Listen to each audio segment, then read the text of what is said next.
is Rebecca Schissel-Marshall with Whole Body Upgrade, a podcast to help you get unstuck, feel better, and have more energy. Let's get started.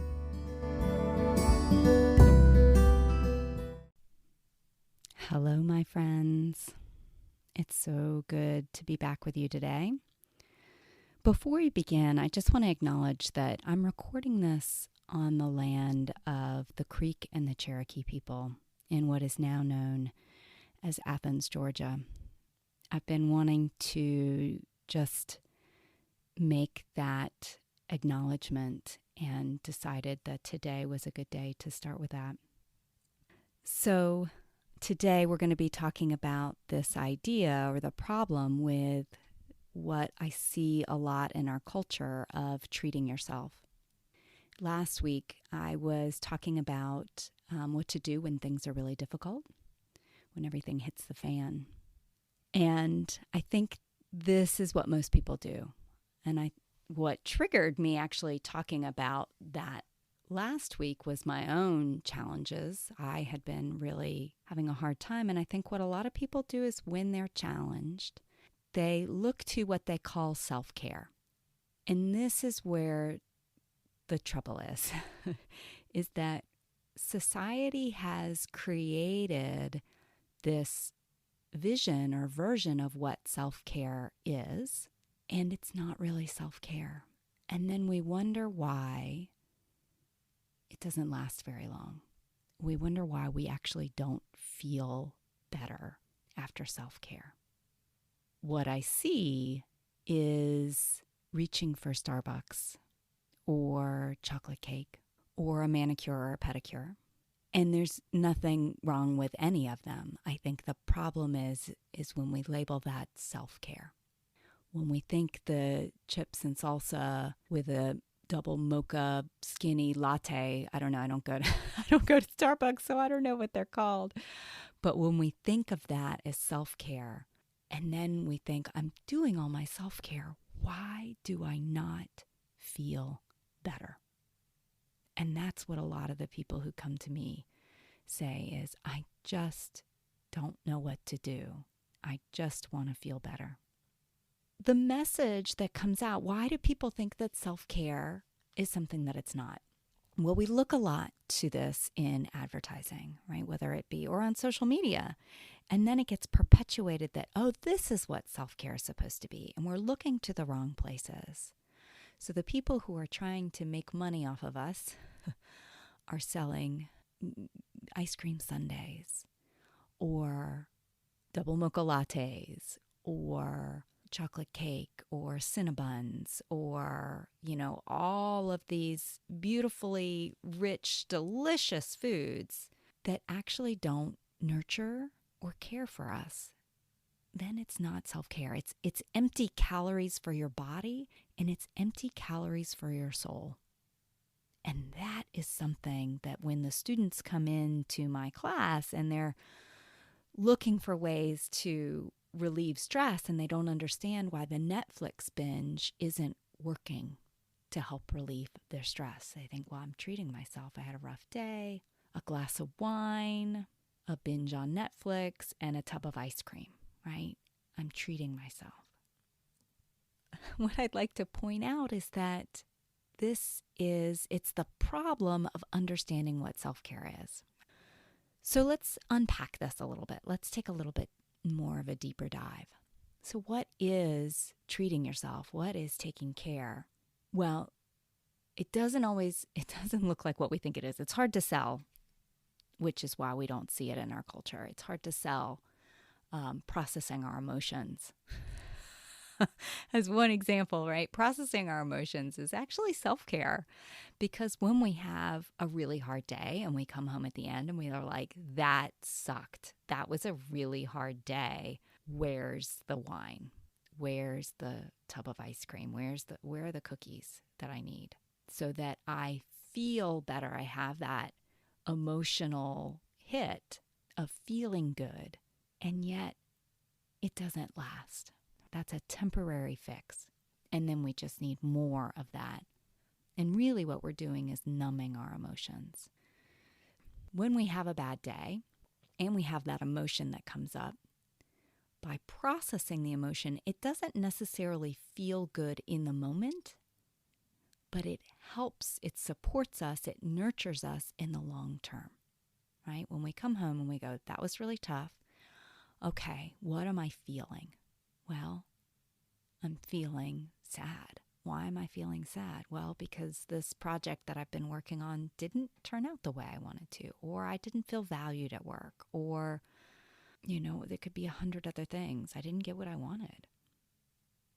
When we process those emotions, we're allowing the emotion to move through, which is more supportive of the long term. Then it's not packed down in our tissues, which is what I see with a lot of mind-body pieces, is that there's an emotion that's been tucked down underneath the liver or in the muscles of the low back. And then we wonder why our low back is screaming to us at the end of the day. And then we also look to some of these not so self-care-ish things, right, to help relieve the emotional and the physical pain. So processing emotions can be a form of self-care. So I'd love for you to think right now, what do you perceive is self-care for you? I'd love for you to make a list. Pause the recording and just think about, write down, what are the things that feel like, the commercials say, treat yourself. What feels like a treat to you? And just notice, do they all fall in the food category? Do they fall in the mind-numbing category? Are they alcohol-related? I've talked about this before, is for me, I notice that I use social media as a mind number, right? I don't drink anymore. I have mostly cut out sugar, except for the occasional blueberry pies I talked about last week.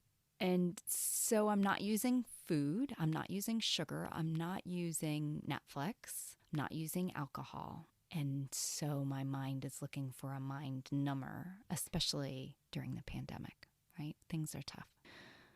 So what are you using as your treat yourself? And how does that feel in the longer term? And I want to encourage you now to make a list of things that are not food or alcohol that feel delicious to your body, that actually supports you in who you are and what you want to become in your life. So I'll give you some examples in my own life. I love podcasts. I think which is probably why I'm doing a podcast, right? I love inspirational podcasts, something where I can learn, something that gets me thinking, usually about self-help. I have podcasts on shamanism I listen to. I have podcasts on life coaching I listen to. There are all sorts of podcasts on unlearning racism. I'm very passionate about that right now as well. Nutrition, all of those feed my soul. What's also delicious to me is actually I have been eating lately this beautiful kale salad with grated carrots and turnips and green apples cut up on it and cucumbers and pumpkin seeds with olive oil and lemon juice, fresh squeezed lemon on it. And it just makes me so happy. My tomato plants outside make me so happy, not because of the tomatoes that I have, but because I just walk by them and I feel joy for having them, right? Flowers bring me happiness. Being outside, moving my body, belly dancing or dancing in the living room with my kids or without my kids, going out into nature, sitting next to a babbling creek. Oh, it's like heaven. Those are things that feed my soul and last, not forever. I still need to go to the woods. I still need to move my body every day. I still need to process emotions. But they feed my soul for a longer term. It's not an immediate chocolate cake dopamine hit. So I want to invite you to think about what feels like joy to you that isn't food, that isn't sugar, that isn't alcohol, that isn't Netflix, that isn't buffering your emotions, that isn't social media, maybe even that isn't work, that isn't related to productivity. So a lot of my students will say, well, I love cleaning my house, which is mind-blowing to me because that's not enjoyable to me, but maybe that's enjoyable to you. Maybe it feels good. For some people, then that can be more of an obsessive thing. It's not necessarily that it's enjoyable, it's that they feel like they need to.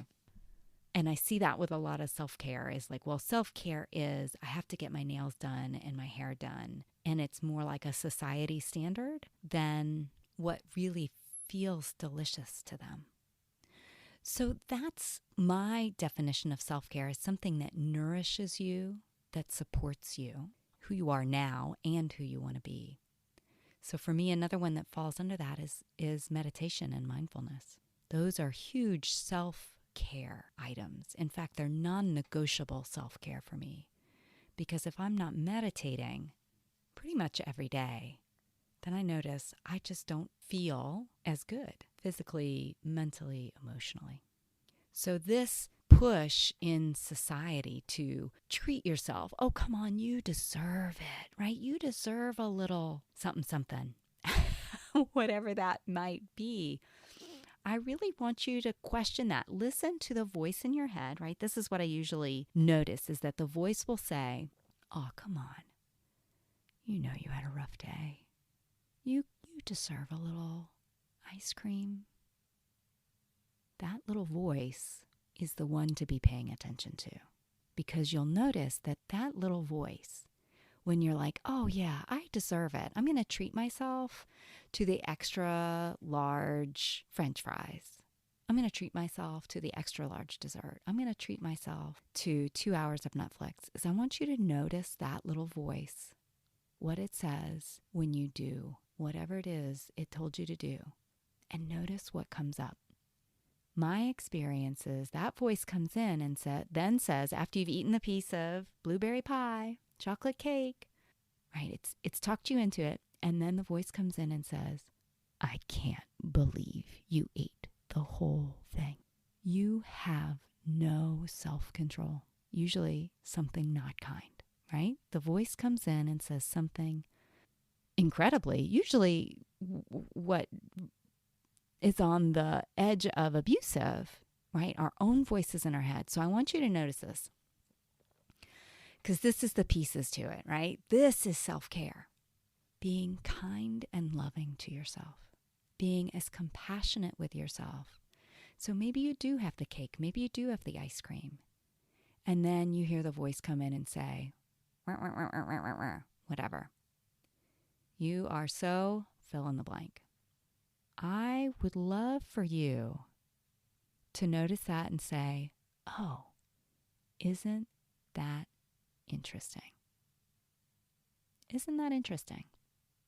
Because then you're noticing the voice for what it is. It's a voice in your head. It is not you. It is not who you are. It doesn't even mean anything about you. So when you want to really step into self-care, I encourage you to do these things. First step is to make a list of the things that you currently do for self-care, right? So you should already have that. And then a list of things that you maybe could try that might feel good, that don't involve some sort of sugar or alcohol or, mind numbing. So you have those lists. And then when something comes up in your life, I want you to just notice. I don't want you to change anything at first. I just want you to notice. Notice what the voice says, right? Usually it's, oh, come on, right? It's usually very quiet, very sneaky. It's almost like it's whispering in your ear. Oh, come on, you deserve it. You could have that piece of special chocolatey goodness. You had a hard day, right? Notice what it says. And then you can ask yourself, what would love do?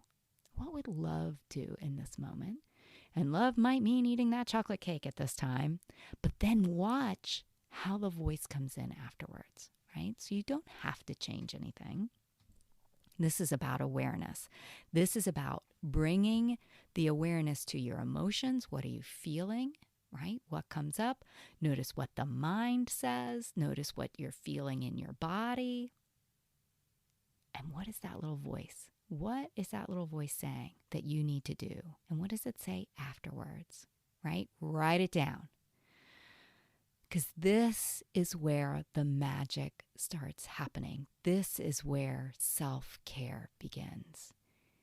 And ultimately, what I think self-care is being kind and compassionate with yourself. That's what it boils down to. Kindness and compassion. And giving in, just like for kids, right? My kids would love to have something sweet for breakfast. And I mean, like, they would love to eat candy for breakfast if they could. And that is not the most compassionate thing for them. I love them so much, I don't want them to have that in their bodies. So what if you looked at you in that same way? I love you so much that I want to take amazing care of you. That's what I want you to get out of this podcast.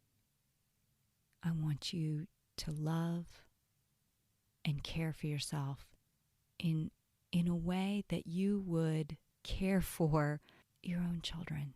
Because really, my view is we are just taking care of our own inner child, our own self, as best we can. So I would love to hear what you think about this. I would love to hear what you tried. You can always email me. You can leave a comment. And if you find this helpful, I'd love for you to rate the podcast and share it with a friend. This is one of the foundational pieces of feeling better, of having more energy, is instead of wasting all that energy on the voice in our head that is telling us unkind things, we turn our attention to compassion, kindness, and love. All right, my friends, thank you so much for listening today. I'll see you next time. Bye-bye.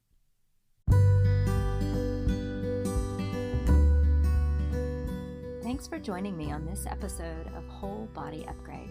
If you'd like to learn more about working with me, you can visit me on Facebook or Instagram or on my website, Centered You, that's centeredyou.com. See you on the next episode of Whole Body Upgrade.